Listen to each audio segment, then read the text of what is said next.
Mark ଲିଖିତ ସୁସମାଚାରରୁ ପାଠ 1 ଅଧ୍ୟାୟ 29ରୁ 39 ପଦ ପର୍ଯ୍ୟନ୍ତ। ଏହାପରେ ଶିଷ୍ୟମାନେ ସମାଜଗୃହରୁ ବାହାରି ଯାକୋବ ଓ ଯୋହନଙ୍କ ସଙ୍ଗେ ସିମୋନ ଓ ଆନ୍ଦ୍ରେୟଙ୍କ ଗୃହକୁ ଗଲେ। ସିମୋନଙ୍କ ଶାଶୁ ଜ୍ୱରରେ ଶଯ୍ୟାଶାୟୀ ଥିଲେ। ସେମାନେ ତାଙ୍କ ବିଷୟରେ ଯୀଶୁଙ୍କୁ କହିଲେ ଓ ସେ ଆସି ତାଙ୍କୁ ହାତ ଧରି ଉଠାଇଲେ। ସେହି କ୍ଷଣି ତାହାଙ୍କର ଜ୍ୱର ଛାଡ଼ିଗଲା ଏବଂ ସେ ସେମାନଙ୍କର ପରିଚର୍ଯ୍ୟା କରିବାକୁ ଲାଗିଲେ। ସନ୍ଧ୍ୟାରେ ସୂର୍ଯ୍ୟାସ୍ତ ସମୟରେ ଲୋକେ ସମସ୍ତ ପୀଡ଼ିତ ଓ ଭୂତଗ୍ରସ୍ତ ଲୋକଙ୍କୁ ତାଙ୍କ ନିକଟକୁ ଆଣିଲେ। ସମସ୍ତ ନଗରବାସୀ ଦ୍ୱାର ସମ୍ମୁଖରେ ଏକତ୍ରିତ ହେଲେ। ସେ ବିଭିନ୍ନ ପ୍ରକାରର ରୋଗଗ୍ରସ୍ତ ଅନେକ ଲୋକଙ୍କୁ ସୁସ୍ଥ କଲେ ଏବଂ ଅନେକ ଭୂତଙ୍କୁ ବିତାଡ଼ିତ କଲେ। ସେ ଭୂତମାନଙ୍କୁ କଥା କହିବାକୁ ଅନୁମତି ଦେଲେ ନାହିଁ, କାରଣ ସେମାନେ ତାଙ୍କୁ ଜାଣିଥିଲେ। ପ୍ରତ୍ୟୁଷରେ ଅନ୍ଧାର ଥାଉ ଥାଉ ସେ ଉଠି ଗୋଟିଏ ନିର୍ଜନ ସ୍ଥାନକୁ ଯାଇ ପ୍ରାର୍ଥନା କଲେ। ସିମୋନ ଓ ତାଙ୍କ ସାଥୀମାନେ ଯୀଶୁଙ୍କୁ ଖୋଜିବାକୁ ବାହାରିଲେ।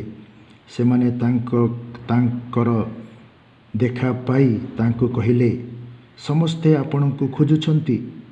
ସେ ସେମାନଙ୍କୁ କହିଲେ, ଆସ, ଆମେ ପଡ଼ୋଶୀ ସହରଗୁଡ଼ିକୁ ଯିବା। ମୁଁ ସେଠାରେ ମଧ୍ୟ ପ୍ରଚାର କରିବି, କାରଣ ମୁଁ ସେଥି ନିମନ୍ତେ ଆସିଅଛି। ସେ ସମଗ୍ର ଗାଲିଲୀରେ ଭ୍ରମଣ କରି ସେମାନଙ୍କ ସମାଜଗୃହଗୁଡ଼ିକରେ ସୁସମାଚାର ଘୋଷଣା କଲେ ଏବଂ ଭୂତମାନଙ୍କୁ ବିତାଡ଼ନ କଲେ। ପ୍ରଭୁଙ୍କର ସୁସମାଚାର। ପ୍ରିୟ ବନ୍ଧୁଗଣ, ଆମମାନେ ଦେଖୁଅଛୁ ଯୀଶୁଖ୍ରୀଷ୍ଟଙ୍କର ମିଶନ କାର୍ଯ୍ୟ, ତାହାଙ୍କର ପ୍ରଚାର କାର୍ଯ୍ୟ, ସୁସମାଚାରିକ କାର୍ଯ୍ୟ। ତେଣୁ ସେ ପ୍ରଥମେ ପିତର, ଆନ୍ଦ୍ରୁ, ଯୋହନ, ଯାକୋବ ଏହି 4 ଭାଇମାନଙ୍କୁ ସେ ବାଛିଲେ। ଆଉ ବାଛିଲା ପରେ ପରେ ଅନ୍ୟ 8 ଜଣଙ୍କୁ ମଧ୍ୟ ବାଛି ସେ ନିଜର ଗୋଷ୍ଠୀ ଗଠନ କଲେ।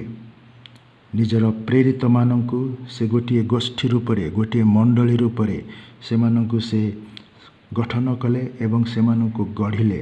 ସେମାନଙ୍କୁ ସେ ଶିକ୍ଷା ଦେଲେ। ବିଶେଷ କରି ଆଉ ସେମାନଙ୍କ ସହିତ ସେ ଲୋକମାନଙ୍କୁ ଶିକ୍ଷା ଦେବା ପାଇଁ ଗୋଟିଏ ଜାଗାରୁ ଅନ୍ୟ ଜାଗାକୁ ଯାଉଛନ୍ତି। ସେ ପ୍ରଥମେ ନିଜ ଗାଁ ନାଜାରେଥରେ ଆରମ୍ଭ କଲେ। ତାପରେ ସେ କାପେର୍ନାହୁମରେ ରହିଲେ। ଆଉ କାପେର୍ନାହୁମରେ ସେ ଗୋଟିଏ ସମାଜ ପରି, ଯୀଶୁଖ୍ରୀଷ୍ଟଙ୍କର ସମାଜ ପରି ସେମାନେ 12 ଜଣ ପ୍ରେରିତ, ସେ, ମା ମାରିଆ ଆଉ ପିତରଙ୍କର ଶାଶୁ, ସେମାନେ ସେଇଠି ଅଛନ୍ତି। ହେଲେ ଆଉ ଅନ୍ୟ ନାରୀମାନେ ମଧ୍ୟ ଅଛନ୍ତି। ଏହିପରି ଭାବରେ ସିଏ ଗୋଟିଏ ମଣ୍ଡଳୀ ପରି, ଛୋଟ ମଣ୍ଡଳୀ ପରି ଏହି ପ୍ରେରିତମାନଙ୍କ ସହିତ ଆଉ ସ୍ତ୍ରୀ ଲୋକମାନଙ୍କ ସହିତ ସେ ନିଜର କାର୍ଯ୍ୟ କରୁଅଛନ୍ତି। ତାହା ଆମମାନେ ଦେଖୁଅଛୁ। ଆଉ ବିଶେଷ କରି ସେ କେବଳ ସେହି 12 ଜଣ ପ୍ରେରିତମାନଙ୍କୁ ନେଇ ସେ କାର୍ଯ୍ୟ କରୁଅଛନ୍ତି। ପରେ ପରେ ସେମାନଙ୍କୁ ସେ ପଠାଇବେ। 12 ଜଣ ପ୍ରେରିତମାନଙ୍କୁ ସେ ନିଜ ଲୋକମାନଙ୍କ ନିକଟକୁ ପଠାଇବେ। ତାପରେ ପରେ ସେ 72 ଶିକ୍ଷକମାନଙ୍କୁ ସେ ପଠାଇବେ ବା ଶିଷ୍ୟମାନଙ୍କୁ ସେ ପଠାଇବେ। ଏହିପରି ଭାବରେ ସେ ତାହାଙ୍କର କାର୍ଯ୍ୟ କରୁଛନ୍ତି। କିନ୍ତୁ ପ୍ରଥମେ ସେ ନିଜେ ସେମାନଙ୍କୁ ସେହି କାର୍ଯ୍ୟ କରିବା ପାଇଁ ଶିଖାଉଛନ୍ତି। ନିଜେ ସେହି କାର୍ଯ୍ୟ କରିବା ପୂର୍ବରୁ ସେ ପ୍ରାର୍ଥନା କରୁଛନ୍ତି। ଯେଉଁ ଜାଗାକୁ ଗଲେ ମଧ୍ୟ ସେ ବିଶେଷ କରି ରାତିରେ ପ୍ରାର୍ଥନା କରୁଛନ୍ତି ବା ଅତି ଭୋରରେ, ରାତ୍ରିର ଶେଷ ପ୍ରହରରେ ସେ ପ୍ରାର୍ଥନା କରିବାକୁ ଯାଉଛନ୍ତି। ରାତ୍ରିର ଶେଷ ପ୍ରହର ହେଉଛି ସକାଳ 3ଟାରୁ 6 ଘଣ୍ଟା ମଧ୍ୟରେ। ଏହିପରି ଭାବରେ ସେ ଏକାକୀ ଯାଇ ପ୍ରାର୍ଥନା କରନ୍ତି। ପ୍ରାର୍ଥନା ଅର୍ଥାତ୍ ପିତା ପରମେଶ୍ୱରଙ୍କ ସହିତ ସେ କଥାବାର୍ତ୍ତା କରନ୍ତି, ପବିତ୍ର ଆତ୍ମାଙ୍କ ସହିତ ସେ କଥାବାର୍ତ୍ତା କରନ୍ତି। ତ୍ରୈକ ପରମେଶ୍ୱର, ପିତା ପରମେଶ୍ୱର, ପୁତ୍ର ପରମେଶ୍ୱର, ପବିତ୍ର ଆତ୍ମା ପରମେଶ୍ୱର, ଏହି ତ୍ରୈକ ବ୍ୟକ୍ତିଙ୍କର ସମାହାର, ଏହି ତ୍ରୈକ ବ୍ୟକ୍ତିଙ୍କର କାର୍ଯ୍ୟ, ଚିନ୍ତାଧାରା, କଥା, ସେମାନେ ସଦାବେଳେ ତିନି ବ୍ୟକ୍ତି ସଦାବେଳେ ସେମାନେ କଥାବାର୍ତ୍ତା କରନ୍ତି, ଆଲୋଚନା କରନ୍ତି, ଯୋଜନା କରନ୍ତି। ସେହିପରି ଭାବରେ ଯୀଶୁଖ୍ରୀଷ୍ଟ ପିତାଙ୍କଠାରୁ ସବୁକିଛି ସେ ଶିଖନ୍ତି। ସ୍ୱର୍ଗରେ ଯେପରି, ମର୍ତ୍ତ୍ୟରେ ସେହିପରି ପିତାଙ୍କର ଇଚ୍ଛା କରିବା ପାଇଁ ସେ ଏହି ପୃଥିବୀକୁ ଆସିଲେ। ତେଣୁ ସେ ତାହାଙ୍କର ପ୍ରେରିତମାନଙ୍କୁ କହୁଛନ୍ତି ଯେ ଚାଲ ଆମେ ଅନ୍ୟ ଗାଁକୁ ଯାଇ ପ୍ରଚାର କରିବା। ସେଥି ନିମନ୍ତେ ତ ମୁଁ ଏହି ପୃଥିବୀକୁ ଆସିଅଛି। ତେଣୁ ସେ କହୁଛନ୍ତି ପ୍ରଥମେ ତାହାଙ୍କର ପ୍ରଚାର କାର୍ଯ୍ୟ, ସ୍ୱର୍ଗ ରାଜ୍ୟ ବିଷୟରେ ପ୍ରଚାର କରିବା, ପିତା ପରମେଶ୍ୱରଙ୍କ ବିଷୟରେ ପ୍ରଚାର କରିବା, ମଣ୍ଡଳୀ ବିଷୟରେ ପ୍ରଚାର କରିବା, ସଂସ୍କାର ଗୁଡ଼ିକ ବିଷୟରେ ପ୍ରଚାର କରିବା, ନୈତିକତା ବିଷୟରେ ପ୍ରଚାର କରିବା ବା 10 ଆଜ୍ଞା ବିଷୟରେ ପ୍ରଚାର କରିବା, ସବୁକିଛି ପ୍ରଭୁ ଯୀଶୁ ଖ୍ରୀଷ୍ଟ ପ୍ରଥମେ ସେ ପ୍ରଚାର କରୁଛନ୍ତି। ପ୍ରଚାର କରୁଛନ୍ତି, ଗାଁ ଗାଁ ଯାଇ ସେ ପ୍ରଚାର କରୁଛନ୍ତି। ଗାଁ ଗାଁ ଯାଇ ଶେଷରେ ସେ ଜେରୁସାଲେମ୍ ସହରରେ ପ୍ରବେଶ କରିବେ। ଏହିପରି ଭାବରେ ସେ ତାହାଙ୍କର ପ୍ରଚାର କାର୍ଯ୍ୟ ଆରମ୍ଭ କଲେ। ପ୍ରଥମେ ସେ ବିଜାତିମାନଙ୍କ ସହିତ ପ୍ରଚାର କାର୍ଯ୍ୟ ଆରମ୍ଭ କଲେ। ଯିହୁଦୀ ନୁହଁ କିନ୍ତୁ ବିଜାତି, ଅନ୍ୟ ଜାତିମାନଙ୍କ ମଧ୍ୟରେ ସେ ପ୍ରଥମେ ତାହାଙ୍କର କାର୍ଯ୍ୟ ପ୍ରଚାର କଲେ। ତାପରେ ଶେଷରେ ଯାଇ ସେ ସ୍ୱଜାତି, ନିଜ ଜାତି, ଯିହୁଦୀ ଜାତି ଜେରୁସାଲେମ୍ରେ, ଯିହୁଦୀ ଧର୍ମର କେନ୍ଦ୍ରର ଜେରୁସାଲେମ୍ରେ ସେ ପ୍ରଚାର କରିବେ। ଆଉ ସେଇଠି ସମାପ୍ତ କରି ସେ କ୍ରୁଶବିଦ୍ଧ ହୋଇ ମୃତ ସମାଧିସ୍ଥ ହୋଇ ତୃତୀୟ ଦିବସରେ ପୁନରୁତ୍ଥିତ ହୋଇ ତାହାଙ୍କର କାର୍ଯ୍ୟ ସମାପ୍ତ କରିବେ। ତାପରେ ପରେ ମଧ୍ୟ ସେ 40 ଦିନ ପର୍ଯ୍ୟନ୍ତ, ପୁନରୁତ୍ଥାନ ପରେ 40 ଦିନ ପର୍ଯ୍ୟନ୍ତ ତାହାଙ୍କର ପ୍ରେରିତମାନଙ୍କ ସହିତ, ଶିଷ୍ୟମାନଙ୍କ ସହିତ ସେ କାର୍ଯ୍ୟ କରିବେ। ତାପରେ ଶେଷରେ ସେ ଯାଇ ପିତାଙ୍କର ଦକ୍ଷିଣ ପାର୍ଶ୍ୱରେ ଆସନ ଗ୍ରହଣ କରିବେ, ସ୍ୱର୍ଗ ରାଜ୍ୟରେ ଆସନ ଗ୍ରହଣ କରିବେ। ଆଉ ଆଜି ବି ସେ ସେହି ସ୍ୱର୍ଗ ରାଜ୍ୟରେ ଆସନ ଗ୍ରହଣ କରିଛନ୍ତି।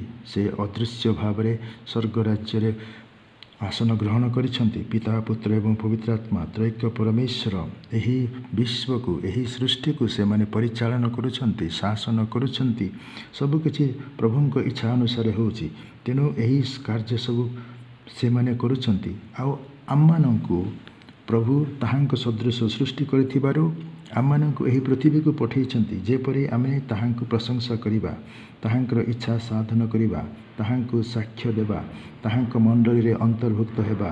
ଏଥିନିମନ୍ତେ ସେସବୁ ଏଗୁଡ଼ାକ ଗଠନ କରିଛନ୍ତି। ତେଣୁ ପ୍ରଥମ ପୁଣ୍ୟ ପିତା ପିତରଙ୍କୁ ସେ ଅଧିକାର ଦେଲେ, ମଣ୍ଡଳୀର ଅଧିକାର ଦେଲେ, ମଣ୍ଡଳୀର ଚାବି ଦେଲେ, ପୃଥିବୀର ଓ ସ୍ୱର୍ଗର ଚାବି ତାହାଙ୍କୁ ଦେଲେ। ଚାବି ଅର୍ଥାତ୍ ତାହାଙ୍କୁ ଅଧିକାର ଦେଲେ, ମଣ୍ଡଳୀର ଅଧିକାର ଦେଲେ। ତେଣୁ ତାହାଙ୍କ ଜରିଆରେ ହିଁ ଆଜି ପର୍ଯ୍ୟନ୍ତ 2026 ବର୍ଷ ପର୍ଯ୍ୟନ୍ତ ଏହି ମଣ୍ଡଳୀ ଚାଲୁ ରହିଛି। ଯୀଶୁଖ୍ରୀଷ୍ଟଙ୍କର ମଣ୍ଡଳୀ ଏକ ପବିତ୍ର କାଥୋଲିକ ଓ ପ୍ରେରିତିକ ମଣ୍ଡଳୀ। ଏହି ମଣ୍ଡଳୀକୁ ପବିତ୍ର ଆତ୍ମା ପରିଚାଳନା କରୁଅଛନ୍ତି। ପବିତ୍ର ଆତ୍ମାଙ୍କ ଦ୍ୱାରା ଏହା ପରିଚାଳିତ ହେଉଅଛି। ସୃଷ୍ଟି ଆରମ୍ଭରୁ ଆଜି ପର୍ଯ୍ୟନ୍ତ ସେହି ପବିତ୍ର ଆତ୍ମା, ପିତା ପରମେଶ୍ୱରଙ୍କର ଆତ୍ମା, ଯୀଶୁଖ୍ରୀଷ୍ଟଙ୍କର ଆତ୍ମା, ସେହି ପବିତ୍ର ଆତ୍ମା ଆମ ସମସ୍ତଙ୍କୁ ପରିଚାଳନା କରୁଅଛନ୍ତି।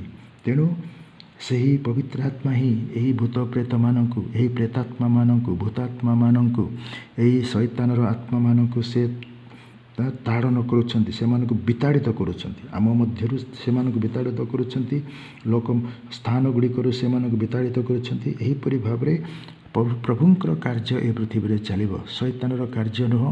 ଯୀଶୁଖ୍ରୀଷ୍ଟ ମଧ୍ୟ ଆସିଲେ ବିଶେଷ କରି ଏହି ଶୈତାନର କାର୍ଯ୍ୟକୁ ଧ୍ୱଂସ କରିବା ପାଇଁ, ତାହାର ମିଥ୍ୟା କାର୍ଯ୍ୟକୁ ଧ୍ୱଂସ କରିବା ପାଇଁ, ତାହାର ମିଥ୍ୟା ପ୍ରତିଜ୍ଞାକୁ ଧ୍ୱଂସ କରିବା ପାଇଁ। ଏହି ଶୈତାନ ହେଉଛି ମିଥ୍ୟାବାଦୀ। ତେଣୁ ତାହାକୁ ଧ୍ୱଂସ କରିବାକୁ ପ୍ରଭୁ ଆସିଲେ।